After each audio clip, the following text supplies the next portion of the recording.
Selamat pagi menjelang siang, Bapak Ibu Saudara. Shalom.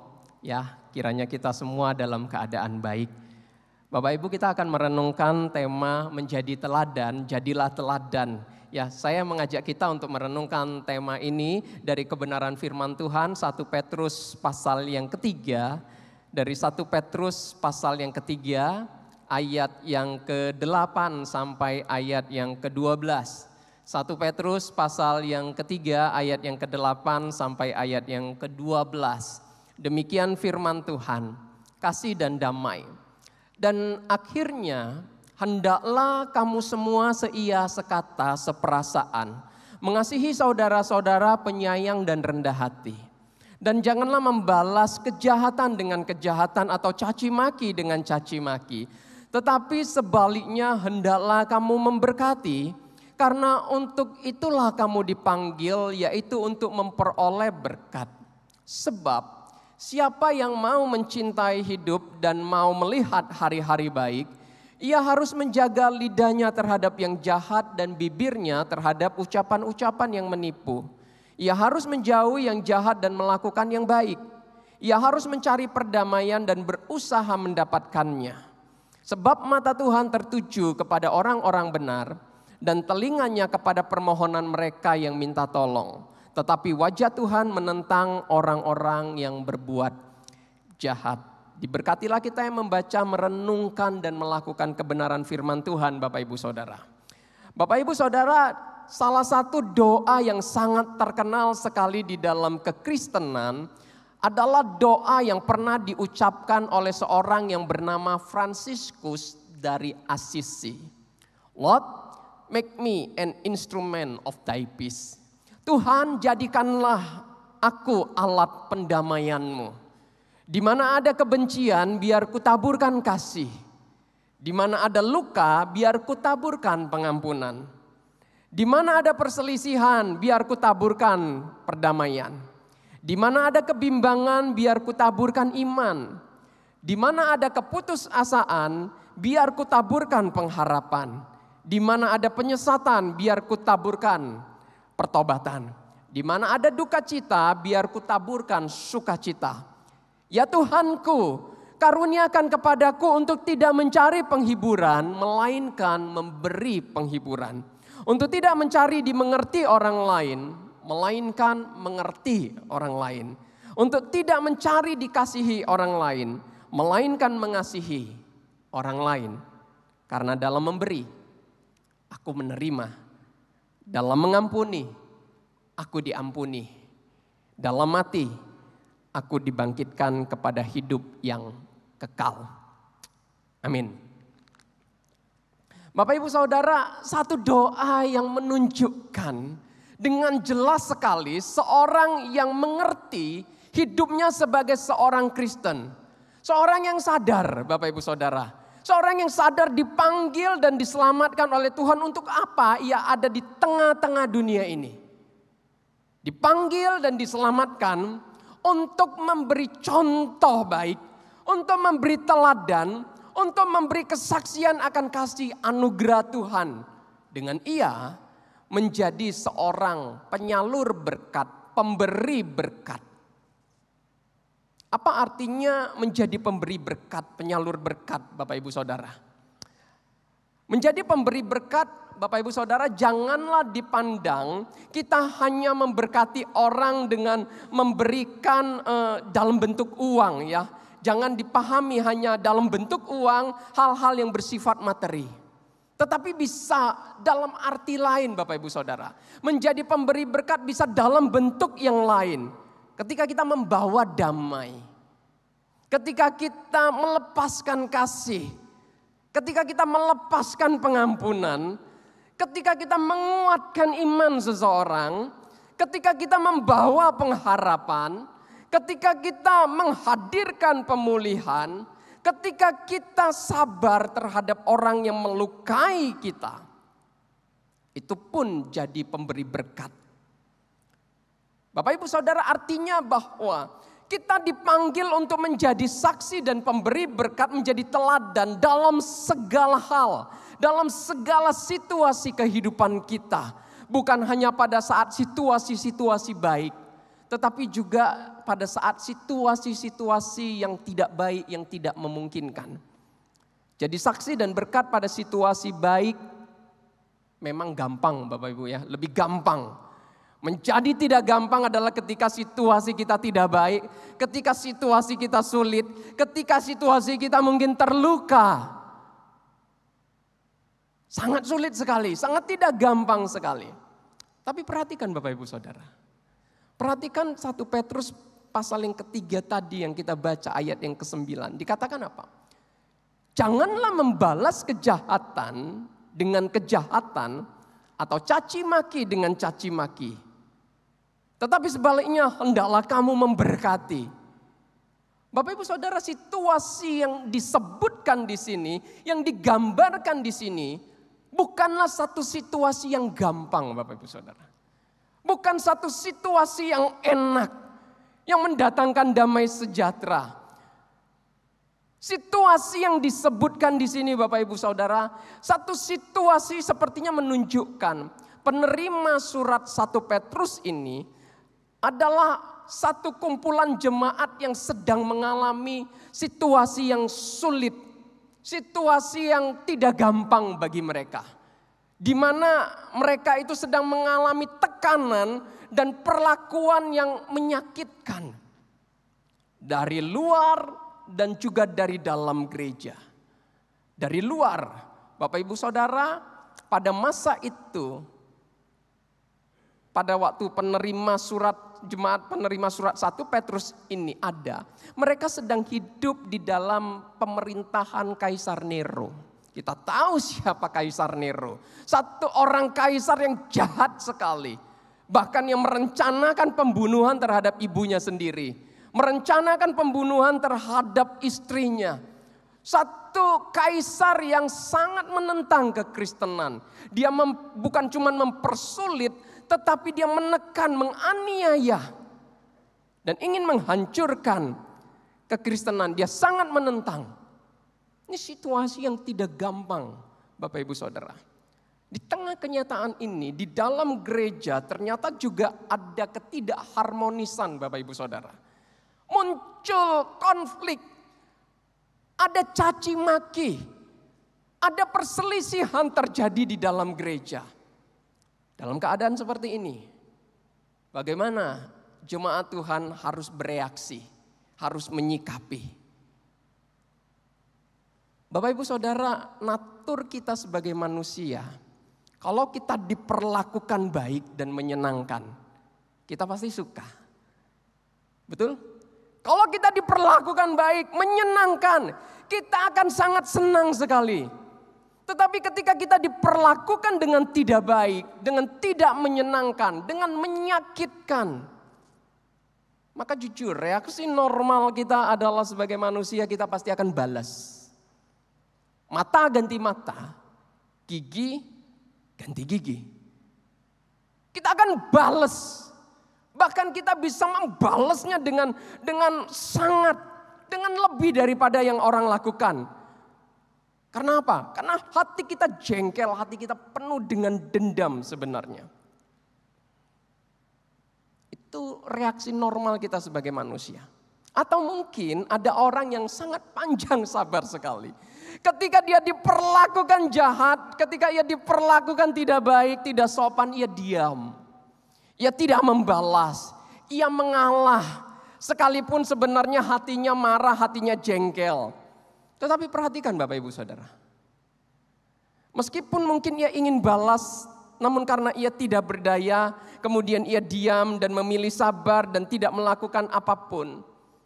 Namun yang diminta oleh Tuhan di sini melalui hambanya, Rasul Petrus, bukanlah menjadi diam, menahan amarah, tidak membalas dan tidak melakukan apapun. Bukan itu Bapak Ibu Saudara. Bukan disuruh menjadi diam tidak melakukan apapun. Tetapi jemaat Tuhan diminta untuk bereaksi. Diminta untuk action, diminta untuk melakukan sesuatu. Apa itu? Memberi contoh kebaikan atau teladan kebenaran dengan mereka tetap memberkati. Hidup dengan memberkati. Memberkati di sini artinya adalah kita dipanggil untuk menaklukkan diri kita, untuk tidak marah, dan dengan tulus hati meminta kepada Tuhan, kepada Allah untuk mencurahkan berkat kepada orang yang membenci, yang menyakiti kita. Bukannya balas jahat dengan jahat, tetapi kita berdoa, kita meminta kepada Tuhan untuk memberkati orang yang menjahati kita. Ketika kita diperlakukan jahat, dihujat, dianiaya, difitnah mungkin, maka kita bukan disuruh diam, Bapak Ibu Saudara. Bukan disuruh tidak membalas, tetapi diminta merespon dengan hal yang terbalik, yaitu memberkati. Dan janganlah membalas kejahatan dengan kejahatan atau caci maki dengan caci maki, tetapi sebaliknya melakukan tindakan yang sebaliknya. Lawan dari jahat ya baik, tidak benar ya benar, gitu ya Bapak Ibu Saudara. Melakukan sesuatu yang sebaliknya. Memberkati, minta sama Tuhan untuk mengurapi orang yang jahat sama kita. Mengapa? Bapak Ibu Saudara perhatikan ayat 12. Sebab mata Tuhan tertuju kepada orang-orang benar. Dengan kata lain, umat Tuhan itu dipanggil untuk menjadi orang benar, hidup dengan benar, Bapak Ibu Saudara. Maka kita dipanggil untuk menyatakan kebenaran. Apa yang Tuhan mau? Jelas yang Tuhan mau adalah bukan kita membalas kejahatan dengan kejahatan. Memberkati, inilah ciri orang benar. Inilah tindakan yang menyenangkan hati Tuhan. Jadi ketika kita membalas kejahatan dengan kejahatan atau caci maki dengan caci maki, Bapak Ibu Saudara, ini satu tindakan yang jahat di mata Tuhan. Dan Tuhan menentang perbuatan tersebut. Bapak Ibu Saudara, ada satu statement yang berkata seperti ini. Dia menggambarkan level orang Kristen itu dalam 3 hal. Yang pertama, kebaikan dibalas dengan kejahatan. Ini levelnya setan. Levelnya iblis. Kita tahu siapa setan, siapa iblis. Tidak ada yang baik dalam dirinya. Bapa dari segala kejahatan. Itulah setan, itulah iblis. Tuhan sudah berlaku baik sama dia. Dia balas Tuhan dengan jahat. Jadi ketika kebaikan dibalas dengan kejahatan, ini levelnya setan. Bapak Ibu Saudara, bila ada orang yang baik sama kita, dia ramah sama kita, tetapi karena kita nggak suka sama dia, kita nggak sohib sama dia, kita benci dia. Bisa aja kan orang benci seseorang itu tanpa sebab, walaupun juga kadang ada sebab. Mungkin melihat tingkah lakunya selengean atau model bicaranya atau perilakunya nggak enak, kita nggak suka. Tapi bila ada orang yang kita nggak suka itu, dia baik sama kita dan kita bersikap tidak sopan tetap sama dia, kita tetap benci dia, kita tetap tidak suka dia, kita cuekin dia, kita nggak suka dekat sama dia, ya dia nyapa kita juga nggak mau respon. Bapak Ibu Saudara, ini bisa dikatakan orang yang hidup dalam level setan. Karena apa? Membalas sebuah perbuatan baik dengan perbuatan jahat. Ini level setan. Level kedua adalah kebaikan dibalas dengan kebaikan atau kejahatan dibalas dengan kejahatan. Ini levelnya manusia. Levelnya manusia. Kecenderungan kita sebagai manusia itu bukan, Bapak Ibu Saudara. Orang baik sama kita ya kita baik sama mereka. Orang jahat sama kita ya kita jahat sama dia. Ini satu sikap yang manusiawi. Yang manusiawi. Tapi perhatikan Bapak Ibu Saudara. Kalau orang jahat pada kita, kecenderungan kita balas jahat kepada orang itu. Ini satu sikap yang tidak akan pernah meredakan situasi. Tidak akan pernah mengubah situasi. Ini kan yang terjadi di Timur Tengah, di daerah konflik, di Afrika, di Eropa. Perang yang tidak ada usainya. Karena apa? Terus saling balas. Siapa hebat dia menang. Terus saling balas. Ini sulit sekali Bapak Ibu Saudara. Sikap yang tidak akan membawa perubahan, yang tidak akan meredakan situasi. Namun yang kita perlu sadari adalah Bapak Ibu Saudara. Yang perlu kita sadari, Tuhan tidak pernah panggil kita untuk hidup di level ini. Apalagi level setan. Tuhan tidak panggil kita hidup di level situ. Tetapi Tuhan juga tidak panggil kita untuk hidup di level manusia atau level manusiawi. Kalau Tuhan cuman mau setuju kita hidup di level manusia, saya pikir Tuhan Yesus nggak perlu mati, nggak perlu mencurahkan darahnya, nggak perlu menderita dengan begitu sangat untuk menebus kita. Kalau maunya Tuhan, setujunya Tuhan, bolehlah engkau hidup di level manusia. Saya pikir Tuhan tidak panggil kita untuk hidup di level ini. Dalam Matius pasal yang kelima ayat 46 Bapak Ibu Saudara. Dikatakan kalau engkau mengasihi orang yang mengasihi kamu, apakah upahmu, kata Tuhan Yesus.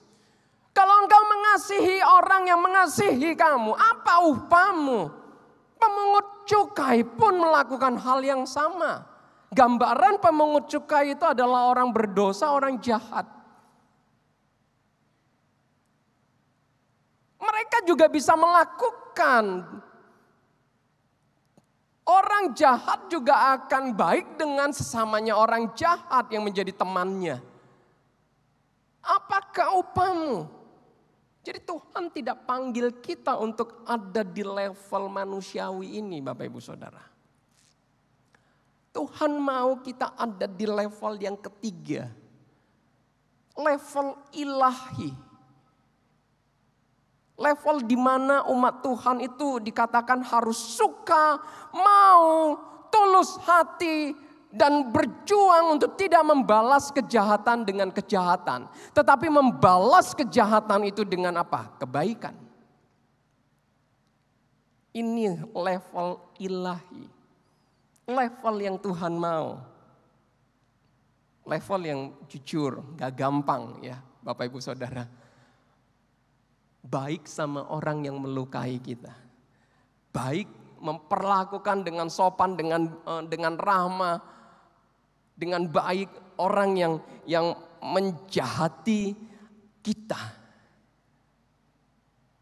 Gak gampang, tapi inilah yang Tuhan mau. Di level inilah Tuhan mau kita hidup. Di level inilah tujuan Tuhan menebus kita. Dia mau kita menjadi manusia, orang yang mencintai dan menghidupi kebaikan dan kebenaran. Dan Tuhan Yesus sudah memberikan teladan itu pada kita Bapak Ibu Saudara. Pada waktu ia disiksa, pada waktu ia disalib, pada waktu ia dihujat, pada waktu ia difitnah, pada waktu ia sangat menderita. Karena diperlakukan dengan begitu buruk. Ia tidak membalas. Tuhan Yesus malah memohon Allah untuk apa? Untuk mengampuni orang yang memperlakukan dia buruk. Memohon berkat Allah dicurahkan pada mereka yang menista dia. Dalam Injil Lukas pasal yang ke-6 Bapak Ibu Saudara ayat 27 sampai 28. Dikatakan seperti ini. Tetapi kepada kamu yang mendengarkan aku, kata Tuhan Yesus, aku berkata, kasihilah musuhmu berbuatlah baik kepada orang yang membenci kamu, mintalah berkat bagi orang yang mengutuk kamu, berdoalah bagi orang yang mencaci kamu. Kita lihat di sini Bapak Ibu Saudara. Tuhan Yesus bukan hanya mengajarkan pada murid-murid. Ketika dia mengucapkan kalimat tadi dalam Lukas 6, 27, 28, Tuhan Yesus belum disalib. Dia mengucapkan kalimat itu, dia ajarkan pada murid-murid. Dan dia berikan contoh teladan itu ketika ia disalib. Dia tidak membalas, tetapi ia berdoa. Meminta Allah mencurahkan berkat bagi orang yang menganiaya dia.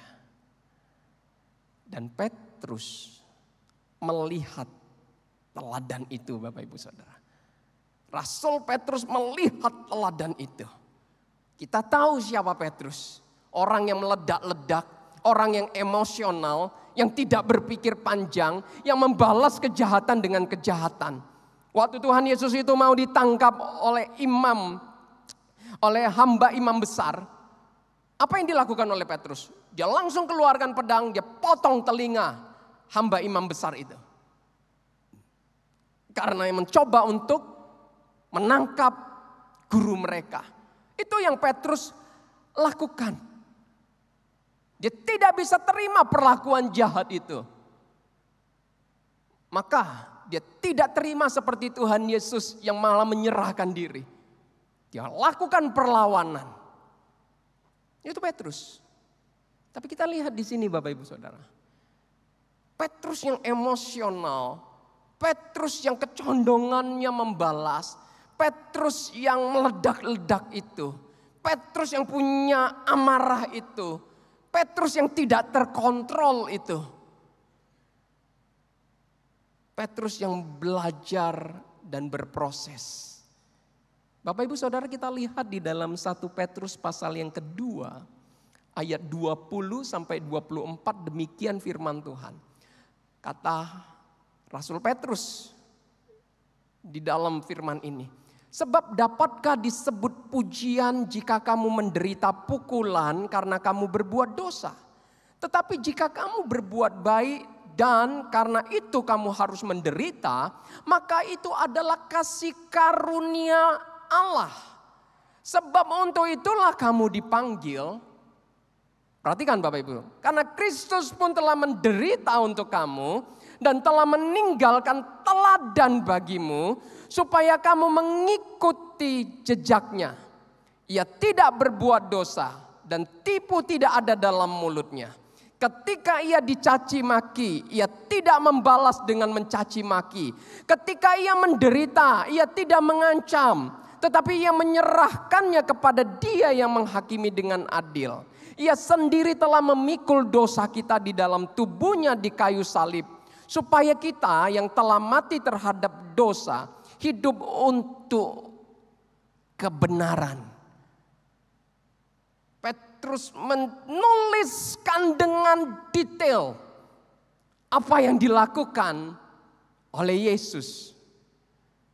Ia berproses, ia belajar, ia melihat bagaimana Yesus memberikan teladan baik itu.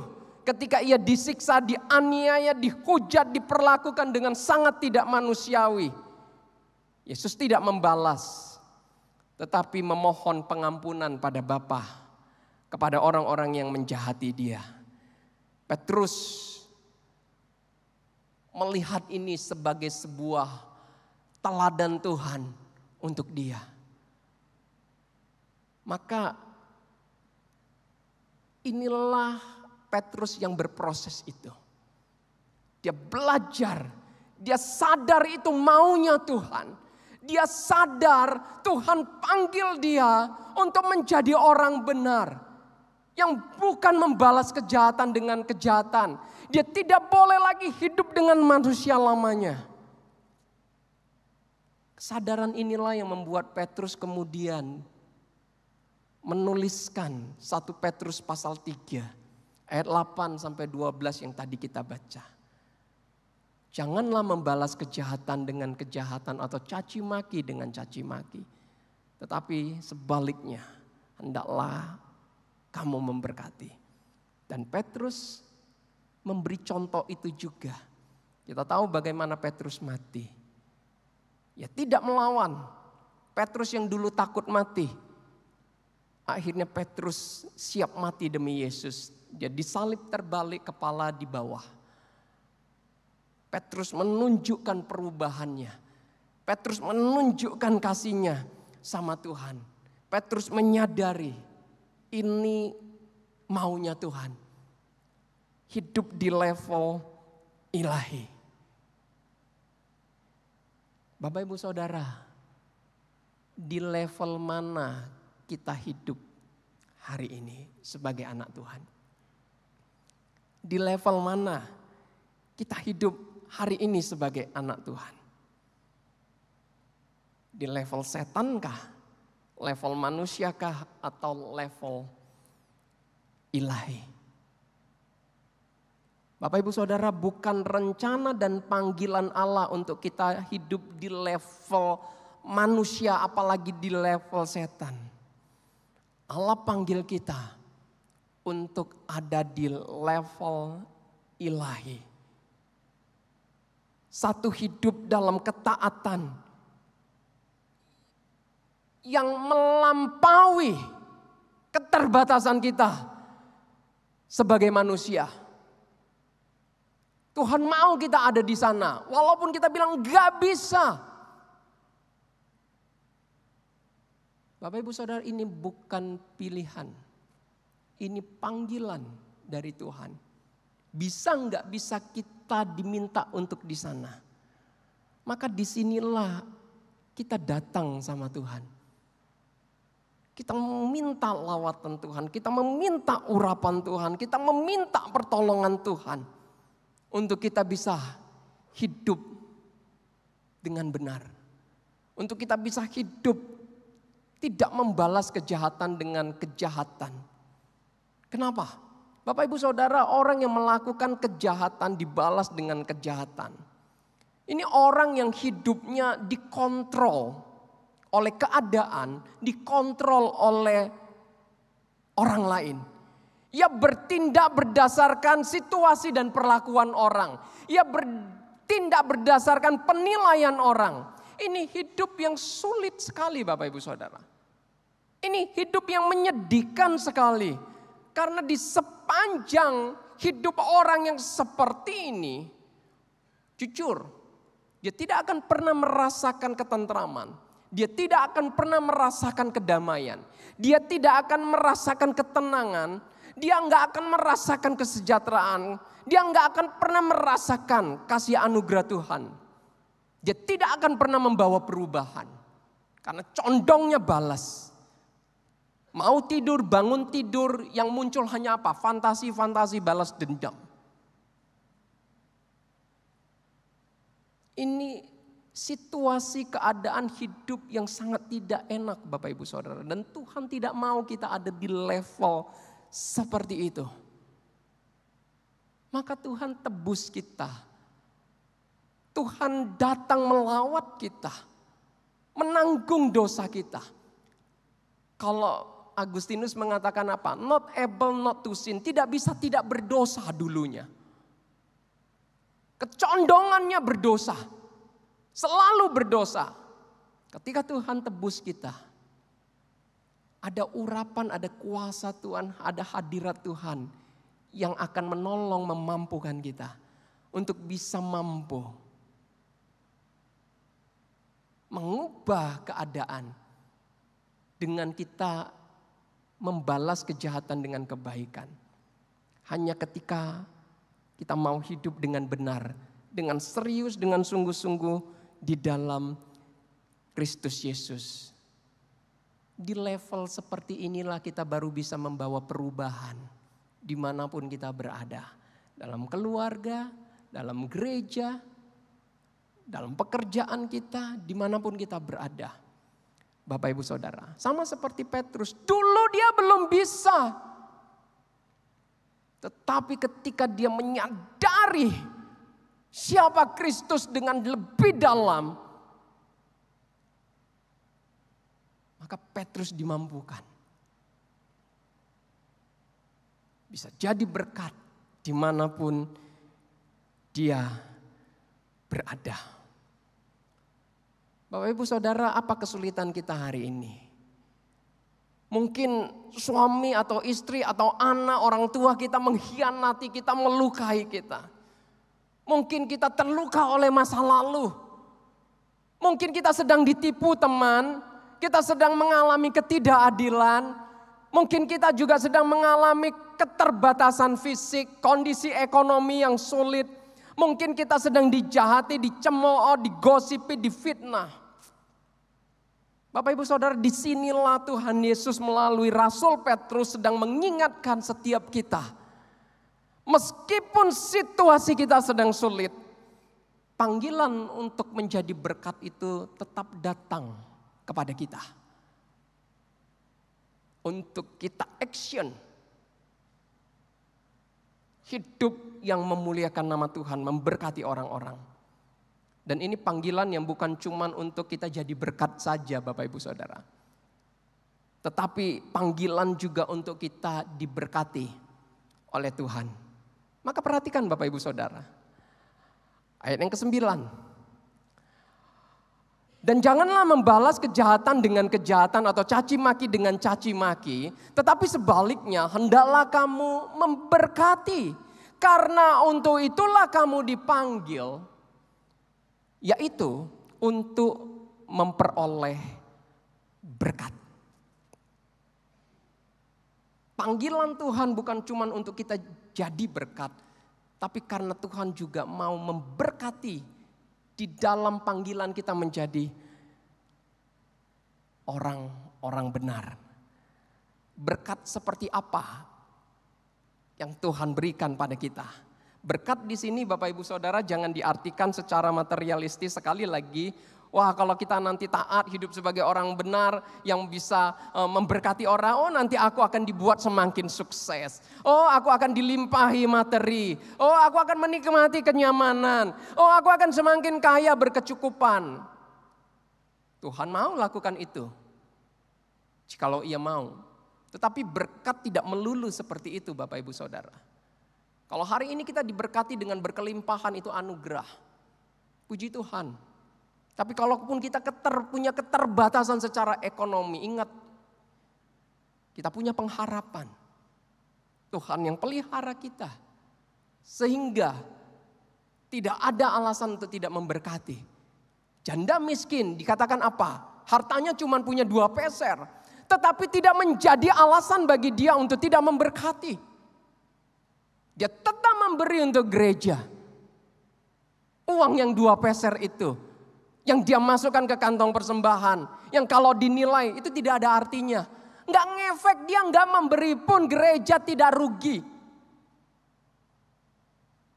Tetapi pujian Tuhan terhadap janda miskin ini apa? Wanita ini memberi jauh lebih banyak. Wanita ini memberkati gereja jauh lebih besar.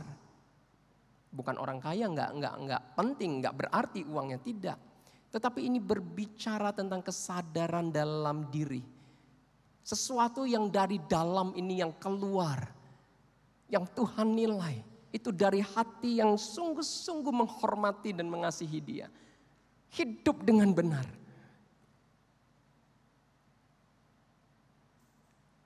Bapak Ibu Saudara, berkat yang ditawarkan oleh Tuhan di sini. Berkat yang melampaui nilai-nilai materi. Di mana dikatakan apa? Berkat yang kita lihat di dalam 1 Petrus pasal yang ketiga. Siapa yang mau mencintai hidup dan mau melihat hari-hari baik? Tuhan memberkati orang yang benar, orang yang hidupnya memberkati orang dengan apa? Dengan Tuhan akan mengurapi dia, menghadirkan ia mampu untuk melihat hari-hari baik dalam hidupnya. Ini berkat yang Tuhan tawarkan kepada orang yang men-sharingkan blessing. Seperti apa melihat hari-hari baik itu? Bisa dalam hal apapun Bapak Ibu Saudara. perasaan yang damai dan tenang, kita bisa menjalani hari-hari kita dengan enak. Ketika situasi sulit, kita tidak menjadi putus asa, tetapi ada pengharapan, ada kekuatan, ada pertolongan Tuhan, sehingga kita tetap bisa menjalani hari-hari kita. Kita bisa melihat anak-anak kita tumbuh sebagai orang-orang bijak yang tidak tercemar oleh jahatnya dunia. Ini kan hari-hari baik. Di tengah situasi sulit ada pemulihan terjadi. Relasi suami istri yang dipulihkan, relasi orang tua anak yang dipulihkan. Ini janji Tuhan.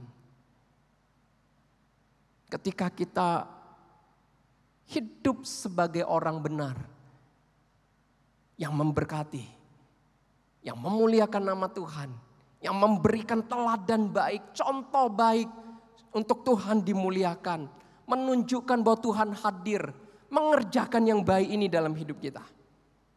Yang kedua, berkat Tuhan yang kedua adalah dikatakan Bapak Ibu Saudara, sebab mata Tuhan tertuju kepada orang-orang benar dan telinganya kepada permohonan mereka yang minta tolong.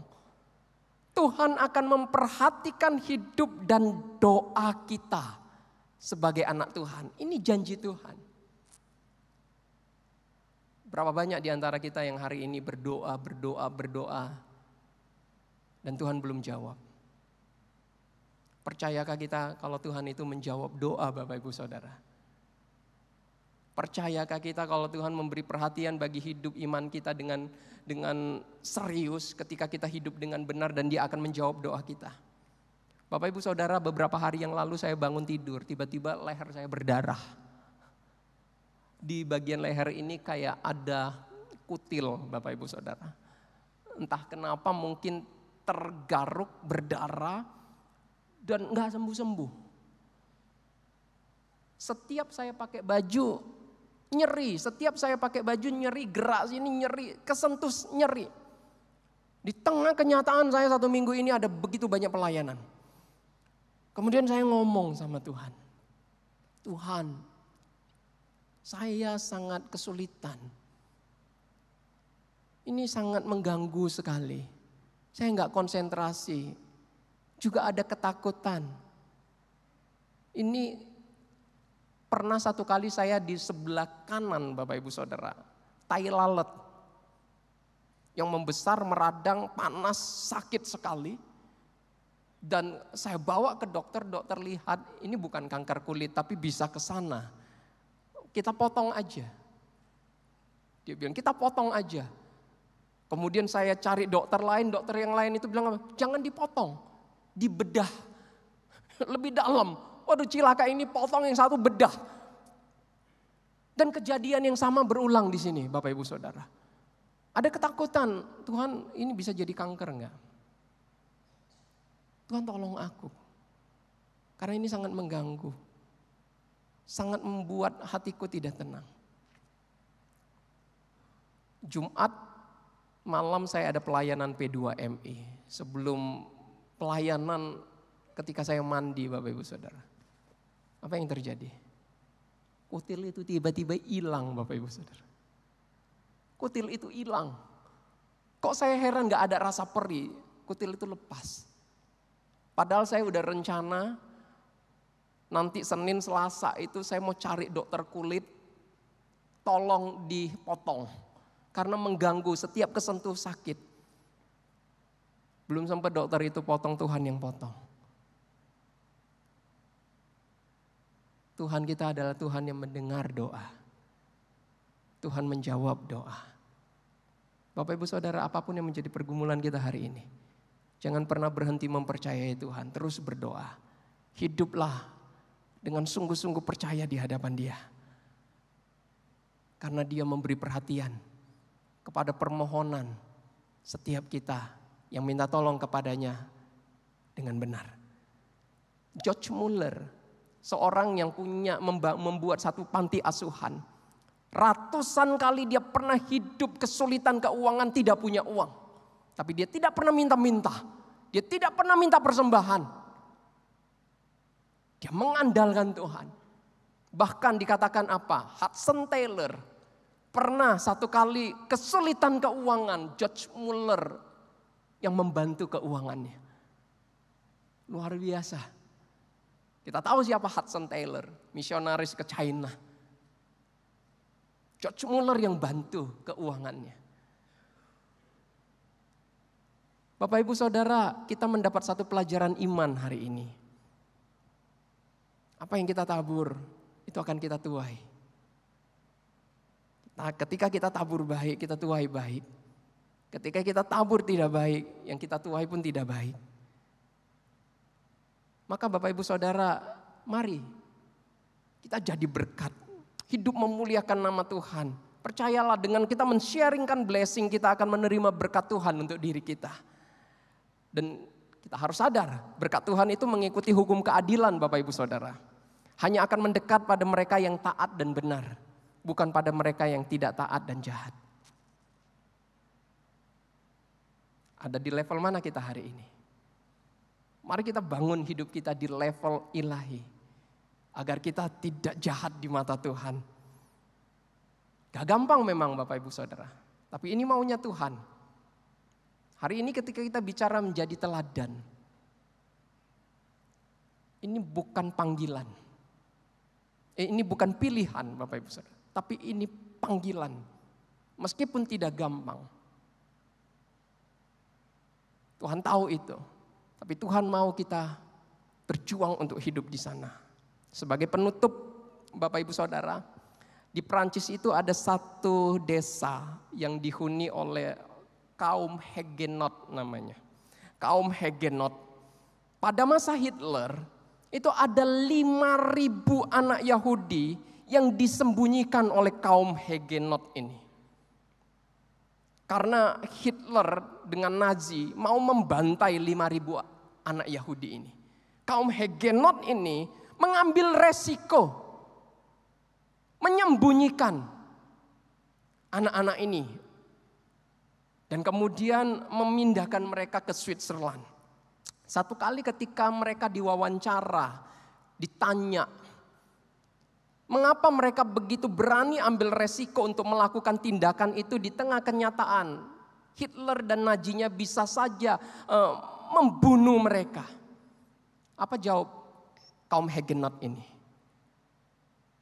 Mereka jawab dengan sangat bijaksana sekali. Itu sudah seharusnya kami lakukan.